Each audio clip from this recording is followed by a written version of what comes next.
দেশের নেতারা পালিয়েছে, আন্ডার প্যান্ট ছিঁড়ে দিয়েছে, এত মার মেরেছে জনতা। তাদের বডিগার্ড ছিল, পুলিশ ছিল, আটকাতে পারেনি, এত মার খেয়েছে। দাও, কেউ জালিম হয়ো না। যদি তোমাকে নেতা হতে হয় হযরতে উমরের মতো হও, হযরতে আলীর মতো হও, হযরতে আবু বকর সিদ্দিক রাদিয়াল্লাহু তাআলা আনহুর মতো হও। আর আমি চ্যালেঞ্জ ছুড়ে বললাম, এই যারা জুলুম করছে আল্লাহর কাছে, কেউ যদি আল্লাহর হক মারে, নামাজ একটু কম পড়েছে, নামাজ ছেড়ে দিয়েছে, রোজা ছেড়ে দিয়েছে, আল্লাহর হুকুমের বাইরে চলেছে, ওটা আল্লাহর এখতিয়ার। আল্লাহ ইচ্ছা করলে ক্ষমা করতেও পারেন, না করতেও পারেন, ওটা আল্লাহর হক মেরেছেন।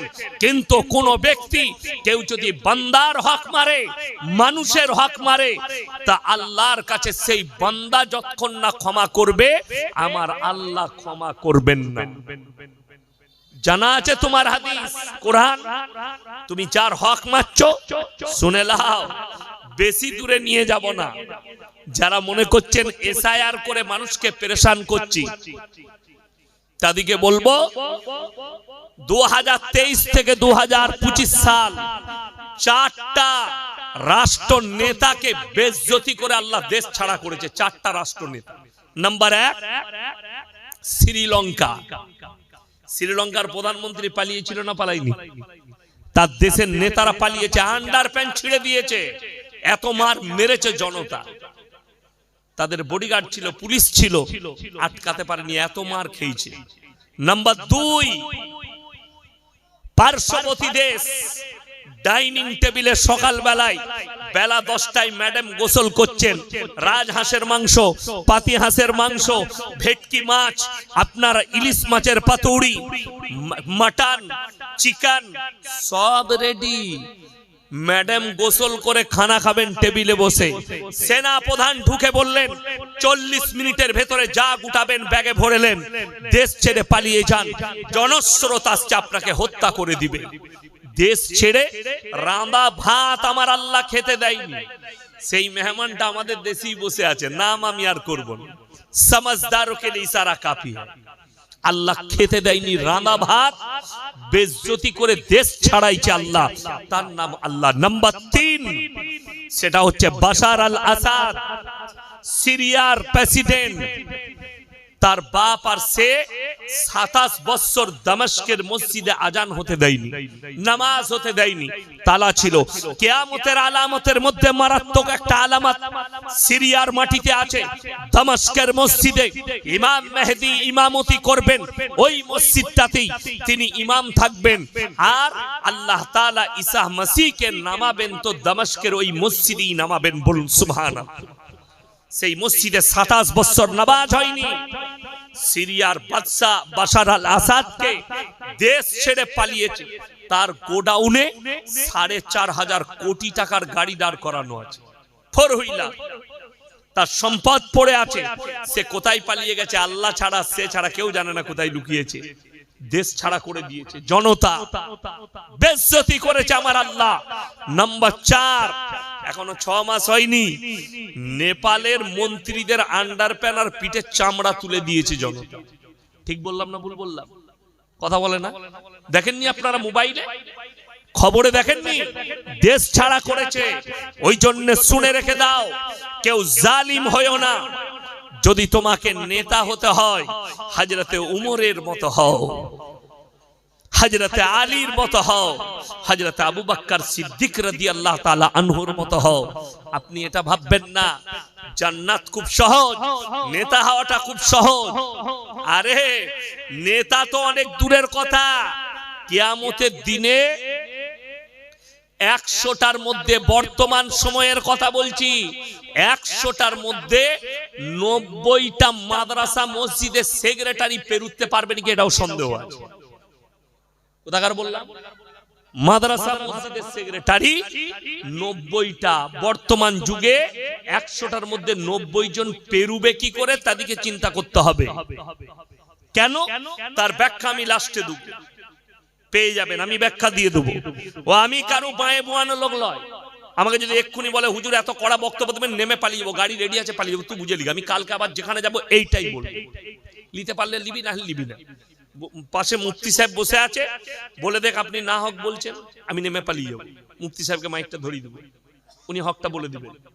আমার বন্ধুগণ, হক শোনার জন্য কানগুলোকে ঠিক রাখুন। আমাদের মতো বক্তাদের বক্তব্য শুনে অনেকজন আর কান মুখ দিয়ে রক্ত বেরিয়ে যায়, তার আর ভাত হজম হয় না।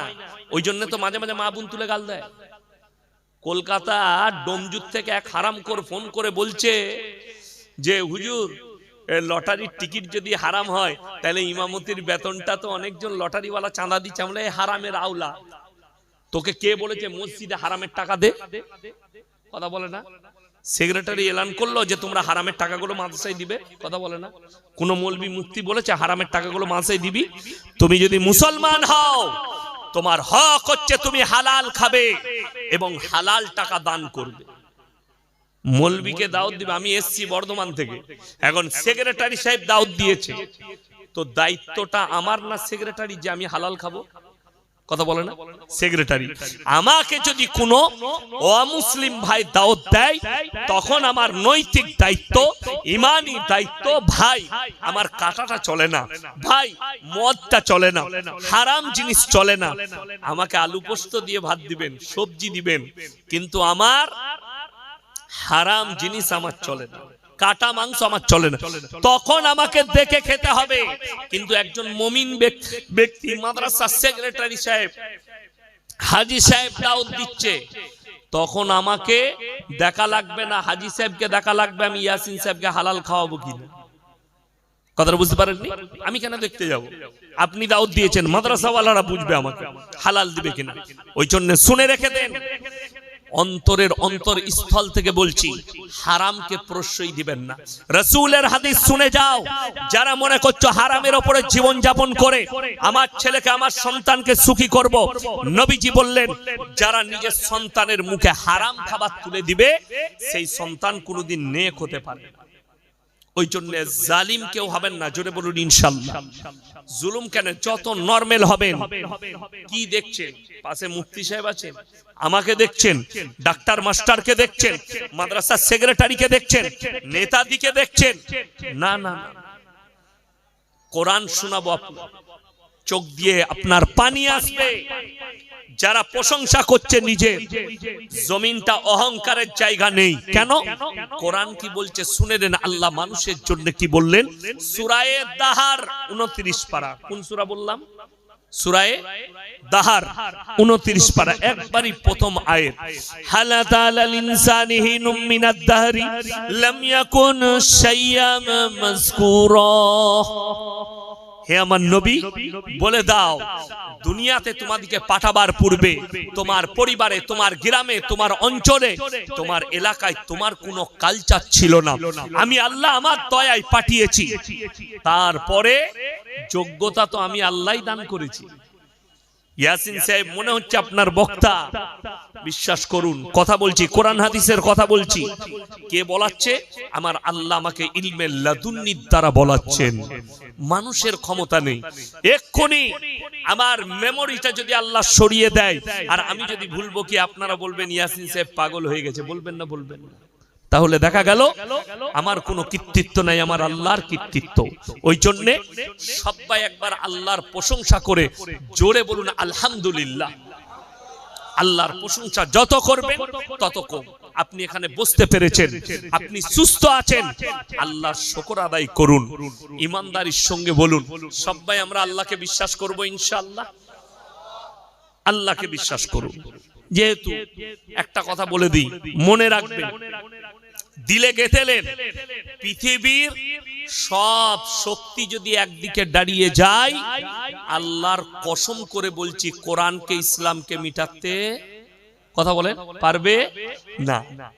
অসীম সরকারের মতো দু একটা মুতখোর গোবরখোর গাল দিচ্ছে, এতে কোনো যায় আসবে না। এদিকে আমি গুনতিতে রাখি না। কেন? আপনারাও রাখবেন না। একটা কথা মাথায় রাখুন, স্বামী বিবেকানন্দের মর্যাদা বেশি না এই মুতখোরের মর্যাদা বেশি? একটা হাদিস শুনিয়ে দিই, গায়ে লাগবে কিন্তু হাদিস সত্য। হাদিস সহিহ। নবীজি বললেন কিয়ামতের যতগুলো আলামত আছে তার মধ্যে সবথেকে মারাত্মক যেটা ক্ষতিকারক আলামত আসবে সেটা হচ্ছে মূর্খ অশিক্ষিতরা সমাজের নেতৃত্ব দিবে আর শিক্ষিতরা চুপচাপ বসে দেখবে। আমি তো চিন্তাই করতে পারছি না এই লোকটা এমএলএ কি করে হয়ে গেল। কেন? ও তো বাউল বুষ্ট, গান করে, গোবর খায়, মুত খায়, গান ছাড়া কিছু জানে না। যাই হোক, কেন বলেছে জানি না।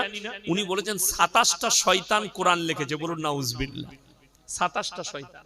আমি খালি একটা চ্যালেঞ্জ দেব, এই মজমায় কিংবা আমার আওয়াজ পৌঁছাচ্ছে এরকম কোন যদি নাস্তিক থাকে, মুসলিমদের ঘরের ছেলে, কোন যদি শিক্ষিত লোক অসীম সরকারের কথাকে সাপোর্ট করে থাকো, কোন নাস্তিক, কোন জ্ঞানী, কোন শিক্ষিত, আমি এমন চ্যালেঞ্জ ছুড়ব, তোমার 14 পুরুষ বাপ তসলিমা নাসরিন, আসাদ নূর, যতগুলো পৃথিবীতে নাস্তিক যারা মোবাইলে ভুগছে কুত্তার মতো, কিয়ামতের সকাল পর্যন্ত সময় দিলাম, একটা যদি দলিল আনতে পারো কোরআনের বিপক্ষে, আমি ইয়াসিন সনাতন ধর্ম কবুল করে নেব। চ্যালেঞ্জ। যদি বলেন কি, আল্লাহর কসম, কোরআনে আল্লাহ অলংকার বাজাই রেখেছেন, বাকি পৃথিবীর কোন কিতাবে কোথাও অলংকার বাজাই নেই। জোরে বলুন না সুবহানাল্লাহ। যদি বলেন অলংকার কি, অলংকার হচ্ছে এইটাই, গুদা বাংলায় ভেঙে বুঝাচ্ছি। কেউ যদি কোন ছড়া লেখে, প্রথম লাইনে শেষ অক্ষরটা যেটাই হবে, শেষ পর্যন্ত প্রত্যেকটা লাইনের শেষে একটাই অক্ষর ব্যবহার করতে হবে। কথাটা বুঝে এসছে? প্রথম লাইনের শেষে, যেমন আমরা স্কুলে ছড়া পড়েছি, আমাদের ছোট গায়ে ছোট ছোট ঘর, লাস্টের অক্ষরটা কি এলো বাবা? র।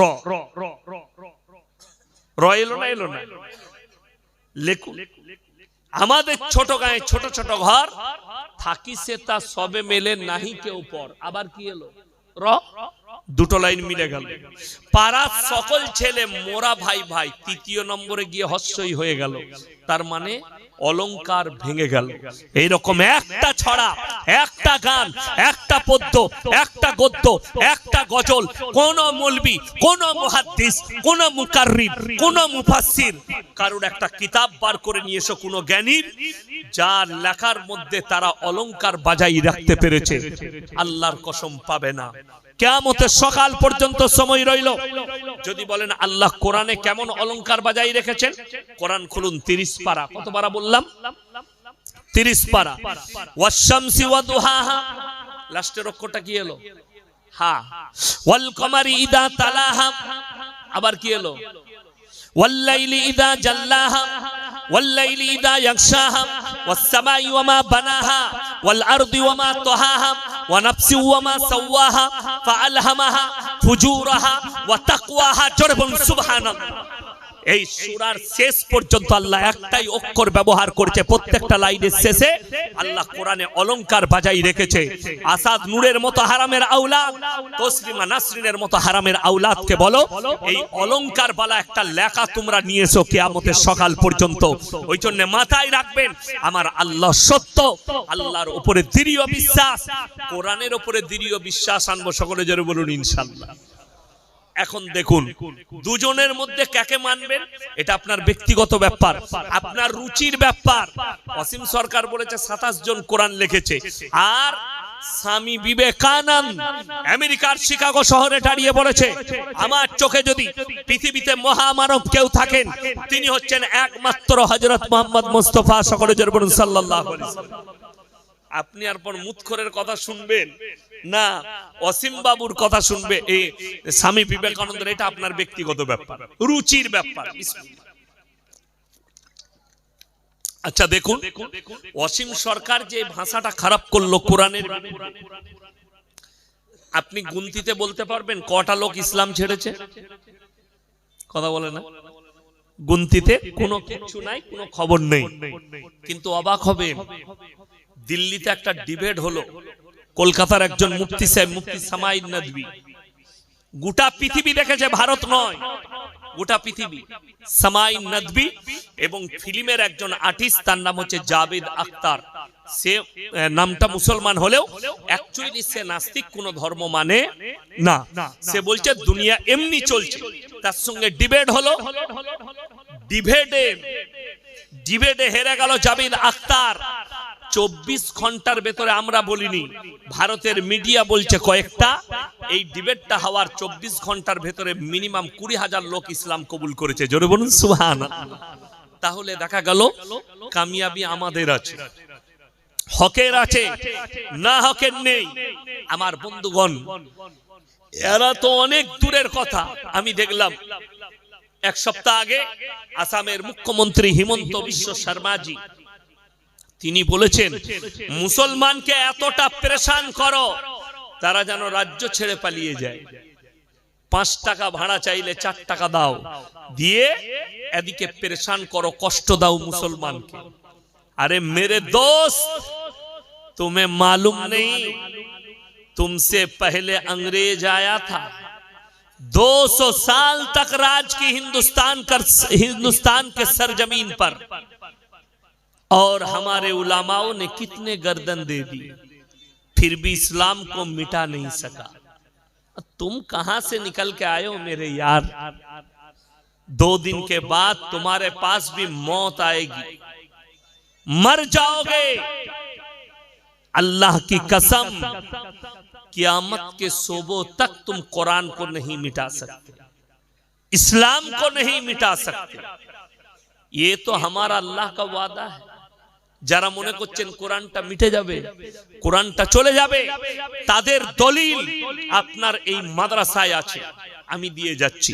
আপনি কি মনে করছেন কোরআনটা আল্লাহ তাআলা এই কাগজের মধ্যে হিফাজত করেছেন? কে বলল আপনাকে? কোরআনটা এই যে কাগজটাই লেখা আছে এটার মধ্যে হিফাজত না। আমার আল্লাহ জানেন। রাজ্যবর পৃথিবীর বুকে আল্লাহর যতগুলো সৃষ্টি আমরা দেখছি, তার মধ্যে সবথেকে সুন্দর সৃষ্টির নাম হচ্ছে মানুষ। বলুন আলহামদুলিল্লাহ। সবথেকে সুন্দর যতগুলো আল্লাহর সৃষ্টি আছে, আল্লাহ উত্তম রূপে মানুষকে সৃষ্টি করেছে। এবং এই যে স্টেজটা দেখছেন সাজানো হয়েছে ফুল দিয়ে, সাজিয়েছে না সাজাইনি? সাজিয়েছে, কাপড় দিয়ে ফুল দিয়ে সাজানো হয়েছে। কেন? যার জন্য যে ভালো যেন লাগে। রতনপুরের ছেলেরা বলবে আমরা জলসা করলাম, স্টেজটা ফুল দিয়ে সাজিয়েছিলাম, খুব সুন্দর লাগছিল, একটা ভালো চেয়ার দিয়েছি। ভালো লাগার জন্য মানুষ বাড়ি বানায়, বাড়িতে মার্বেল টাইলস দামি দামি জিনিস লাগায়। কেন? ভালো লাগার জন্য। আমার আত্মীয় আসবে, বলবে না বাড়ি একখানা বানিয়েছি। আল্লাহর কসম, আল্লাহ তাবারক তাআলা এই গোটা পৃথিবীটা সাজিয়েছেন শুধুমাত্র নিজের বান্দার জন্য। জোরে বলুন সুবহানাল্লাহ। কোরআনে আছে সূরা কাহাফের একবারই প্রথম পৃষ্ঠায়, ইন্না জাআলনা মা আলাল আরদি যিনাতাল লাহা লিনাবলুয়াহুম আইয়ুহুম আহসানু আমালা। এই গোটা পৃথিবী আমি আল্লাহ সুসজ্জিত করেছি, সাজিয়েছি শুধুমাত্র আমার বান্দা বান্দির জন্য। জোরে বলুন সুবহানাল্লাহ। ফল ফ্রুট, নদ নদী, নালা, গাছপালা, পশু পক্ষী, ফল ফ্রুট সব আমি আল্লাহ সাজিয়েছি শুধুমাত্র বান্দার জন্য। আল্লাহ কি চেয়েছেন? একটা জিনিস চেয়েছেন। কটা বললাম বাবা? একটা। সেটা কি? নেক আমল, সৎ কর্ম। কি চেয়েছেন? ভালো কাজটা। কোরআনে ওই জন্য অপর জায়গায় আছে, মান আমিলা সালিহান ফালিনাফসি ওয়া মান আসা ফাআলাইহা। যে বা যাহারা ভালো কাজ করবে আল্লাহ তাদেরকে পুরস্কৃত করবেন, যে বা যাহারা খারাপ কাজ করবে আল্লাহ তাদেরকে তিরস্কৃত করবেন। তিরস্কার মানে হচ্ছে অসম্মান, পুরস্কার মানে হচ্ছে সম্মান। এটা কিন্তু কোরআন, আল্লাহর কালাম। এখন একটা জিনিস চিন্তা করুন, আল্লাহ যে আমাদেরকে দুনিয়াতে পাঠালেন, একটা আকৃতি দিয়েছেন, দিয়েনি? বিনা আকৃতিতে কেউ নেই। আকৃতি আছে। আমরা খাচ্ছি, বেঁচে আছি, কথা বলছি, ঘুমাচ্ছি, উঠছি, পরিশ্রম করছি, সব কিছু আমাদের চলছে দুনিয়া। তো এই দুনিয়াটা কি? যদি বেঈমান কাফেরকে জিজ্ঞেস করেন, তারা বলছে এই দুনিয়াটা স্বর্গ। স্বর্গ মানে জান্নাত। কারা বলছে? বেঈমান কাফের। এদের কথা হচ্ছে দুনিয়াটা স্বর্গ। যেমন অনেকজন বলে কাশ্মীরটা হচ্ছে দুনিয়ার জান্নাত। আখরোট, আপেল, কাজু, কিশমিশ, পেস্তা, বাদাম, মুনাক্কা সব হচ্ছে সেখানে, বরফ, ঠান্ডা আবহাওয়া। অনেকজন বলে, কিন্তু এই বলাটা কিন্তু কোরআন হাদিস বিরোধী। কি বিরোধী বললাম? কোরআন হাদিস বিরোধী। জান্নাত তো দূরের কথা, জান্নাতের একটা টুকরো, ছোট আঙ্গুলের এই নখের মতো টুকরোর বরাবরও পৃথিবীর কোনো স্থান হবে না, কোন স্থান।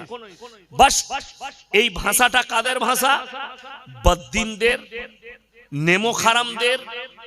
কোরআনে আছে দুনিয়া সম্পর্কে আল্লাহ যেটা মুমিনদিকে সচেতন করেছেন, ওয়ামাল হায়াতুদ দুনিয়া ইল্লা মাতাউল গুরুর।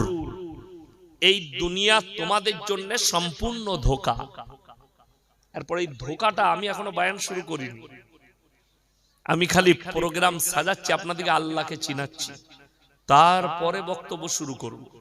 আমার বয়ান সবাই নিতে পারে না, অনেকজনের খোঁচা লাগে, গায়ে ঘা হয়ে যাবে, চুলকুনি হয়ে যাবে, উঠে পালিয়ে যাবে বহুজন। এমনি আমি গাল খাওয়ালো, আপনারা মোবাইলে দেখেছেন, বহুজন ছুটে বেড়াচ্ছে, আমাকে গাল দিয়ে বেড়াচ্ছে। আল্লাহর কৃপায় ওটা আমার জন্য দোয়া। ওই জন্য আমি এখনো বক্তব্য শুরু করিনি, খালি আল্লাহকে চিনাচ্ছি, তারপরে বক্তব্য শুরু করব। তো এই যে আপনি দেখলেন দুনিয়াটা ধোঁকা, এই ধোঁকাটার ব্যাখ্যা আমি আপনাদেরকে দিয়ে দিচ্ছি। আমাদের জীবনে তিনটে অংশ আছে। কটা বললাম বাবা? তিনটে। একটা হচ্ছে আল্লাহর, একটা কার? কথা বলে না, আল্লাহ। আর একটা আল্লাহ তাআলা পোকা মাকড়ের জন্য করেছেন, আর একটা হচ্ছে আমাদের নিজস্ব। কটা আমাদের? তিনটের মধ্যে একটা আমাদের। আল্লাহর কি? এই যে শরীর দেখছেন, শরীরের সব থেকে দামি পার্স কোনটা? আলেম উলামারা বলবেন না, আপনারা বলুন কোনটা দামি পার্স? দিল। ওই জন্য আপনার 24 পরগনার, আমার বর্ধমানে ঘর। ওই জন্য উলামাদের পাশে বসতে হবে, ওই জন্য আলেমদের জুতো সোজা করতে হবে। আপনি দিল বুঝেছেন, কিন্তু দিল নয়, গোটা শরীর যিনি পরিচালনা করছে, যে অরিজিনাল পার্স, তার নাম হচ্ছে রূহ। তার নাম কি বললাম? রূহ। আচ্ছা, মানুষের যদি দিলটা থাকে আর জানটা যদি না থাকে, মানুষ বেঁচে থাকবে? এই যে মোবাইলটা, এই মোবাইলটার আসল পার্স কোনটা? কথা বলেন। ব্যাটারি। এই যে কারেন্টটা চলে গেল, লাইট গুলো জ্বলছিল না, বন্ধ হয়ে গেছে। কথা বলেন। বন্ধ হয়ে গেল কেন? এই লাইট, হ্যালোজিন, টিউবলাইট, এই মাইক্রোফোন, এদের অরিজিনাল যে আর কি পার্স, সেটার নাম হচ্ছে কারেন্ট, পাওয়ারটা। সেটা না থাকলে এ চলবেই না। ওই জন্যে মানুষের মধ্যে দামি যে পার্স, সেই পার্সটার নাম হচ্ছে রূহ। রূহ কার কবজায়? কথা বলেন। আল্লাহর কবজায়। আপনার বারুইপুরে নয়, কলকাতার যতগুলো ডাক্তার আছে, ডাক্তার বাবু আছেন, সবাইকে এক কাছে করুন, দিয়ে জিজ্ঞেস করুন, মানুষের মধ্যে আপনারা তো এত রুগী ফাড়েন সকাল থেকে সন্ধ্যা, আপনার পিজি থেকে ক্যামরি, এমরি, যতগুলো আছে, বাঙ্গুর, কত কত ডাক্তার রোজ, কেউ পেটের, আপনার লিভারের ডাক্তার, কেউ কিডনির, কেউ ব্রেনের, কেউ হাড়ের, সব পার্সের ডাক্তার আছে। এত রোগী ফাড়ছে, ডাক্তাররা আজ পর্যন্ত পৃথিবীর কোন ডাক্তার গবেষণা করে বলতে পেরেছেন অপারেশন করে, যে আমি অপারেশন করে দেখলাম রুহটা এই জায়গায় রাখা আছে? কথা বলে না। আল্লাহর কসম খেয়ে বলে যাচ্ছি, কিয়ামতের সকাল পর্যন্ত বলতে পারবে না। আল্লাহ নবী জনাবে মুহাম্মদুর রাসূলুল্লাহ, সকলে বলুন সাল্লাল্লাহু আলাইহি সাল্লাম, আল্লাহকে প্রশ্ন করলেন, ওয়ায়াসালুনাকা আনির রূহ, ওগো আল্লাহ রূহটা কি? আমার আল্লাহ নিজে উত্তর দিলেন, কুলির রূহ মিন আমরি, রূহ হচ্ছে আমার আল্লাহর হুকুম। 30 পারায় আল্লাহ কসম খেয়েছেন কার? ওয়ান্নাজিয়াতি গারকা, আমি আল্লাহ কসম খাচ্ছি আমার ওই ফেরেশতার যারা তোমাদের শরীরে আমার হুকুমে ডুব মারে। গর্ক শব্দের অর্থ হচ্ছে ডুব মারা।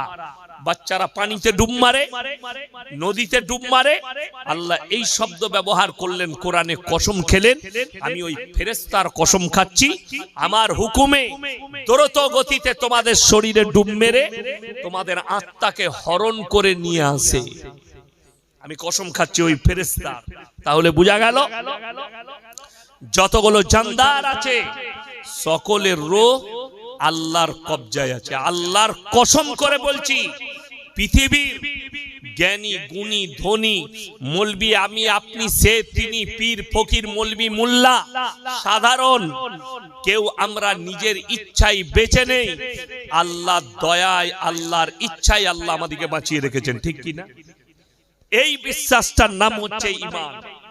তাহলে বোঝা গেল পৃথিবীতে এদিকে আপনি শক্তিশালী বলছেন, মানুষের জন্য আল্লাহ আর একটা শব্দ ব্যবহার করেছেন। খালি আল্লাহকে চিনেন, আল্লাহ কত বড় শক্তিশালী। ইন্নাল ইনসানা খুলিকা হালুয়া, আমি মানুষকে অসহায় আর দুর্বল সৃষ্টি করেছি, মানুষ সবল নয়। কেউ নিজেকে শক্তিশালী মনে করে কখন? যখন একটা পদ পায়, চেয়ার পেয়েছে, একটা পদ পেয়েছে, অঞ্চলের হোক, রাজ্যের হোক, দেশের হোক, পৃথিবীর হোক, তখন সে মনে মনে ভাবে আমি 1 নম্বর হয়ে গেছি। কি বুঝলেন? দুটো বডিগার্ড, একটু পাওয়ারফুল, পুলিশ ঘুরে বেড়ায় দুদিকে, 4-5টা বডিগার্ড আছে, বন্দুকধারী, সে মনে হয় বিরাট ব্যাপার, কেউ ছুতে পারবে না, আমি যা বলবো তাই। এই যে বর্তমানে যা পরিস্থিতি ভারতের, এখন কিছু বাপের বেটা বেরিয়েছে, যেমন আমাদের দেশে বর্তমানে যিনি ভোট কমিশনার গণেশ কুমার জি, তিনি মনে মনে ভাবছে मैं सबसे ऊंचा हूं, सारे पावर हमारे पास है।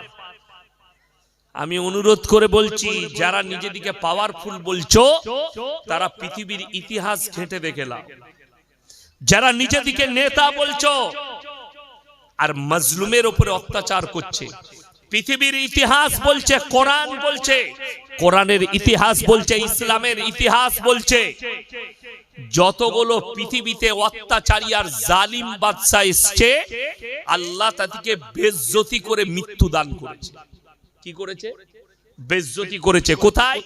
পৃথিবীর বুকে। দেখুন না, আচ্ছা পৃথিবীতে এখন আমরা কেউ নিজের ছেলের নাম ফিরাউন রাখবে? কথা বলে না, কেন রাখবে না? সে হচ্ছে নিকৃষ্ট। নমরুদের নাম কেউ রাখবে না, নিকৃষ্ট।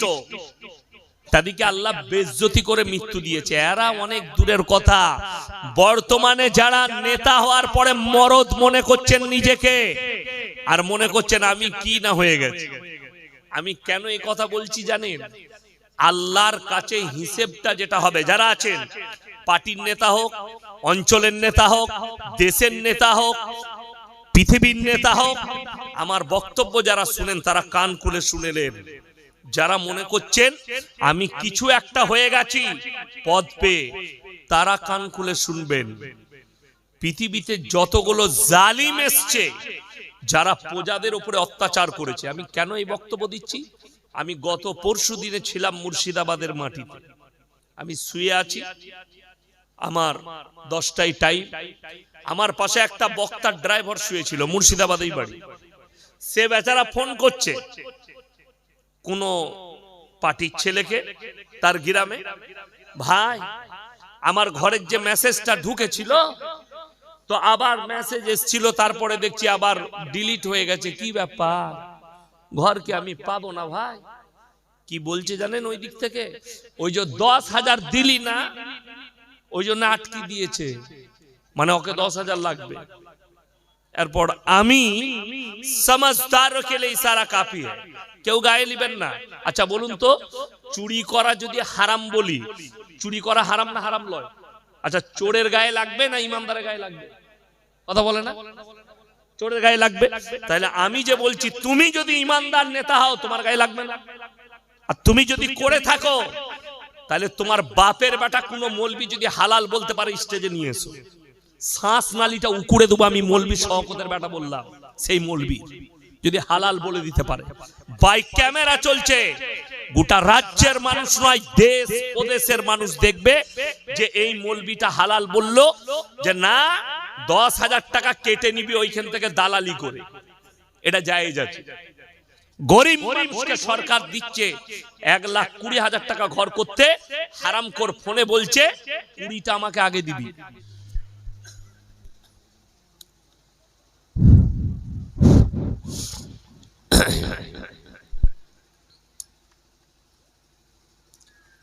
আজকের এই জলসার মাননীয় সভাপতি মহাশয়, শ্রদ্ধের উলামা ইকরাম, হুফাজ ইকরাম, স্নেহের তালাবাই আজিজ, আর আমার জ্ঞানী গুণী মানি সম্মানী মাননীয় শ্রোতা মণ্ডল, পর্দার অন্তরালে পর্দা নসিব মায়েরা এবং বোনেরা, আল্লাহর বড় দয়া, কৃপা, ভালোবাসা আমাদের প্রতি, গোটা বিশ্বের প্রতি। সবাই আল্লাহর শুকর আদায় করে হৃদয় থেকে বলি আলহামদুলিল্লাহ। তারপরে পরে বিশ্ব নবী জনাবে মুহাম্মদুর রাসূলুল্লাহ, সকলে বলুন সাল্লাল্লাহু আলাইহি ওয়াসাল্লাম। তিনার প্রতি শত কোটি দরুদ বর্ষিত হোক, বলুন আমিন সুম্মা আমিন।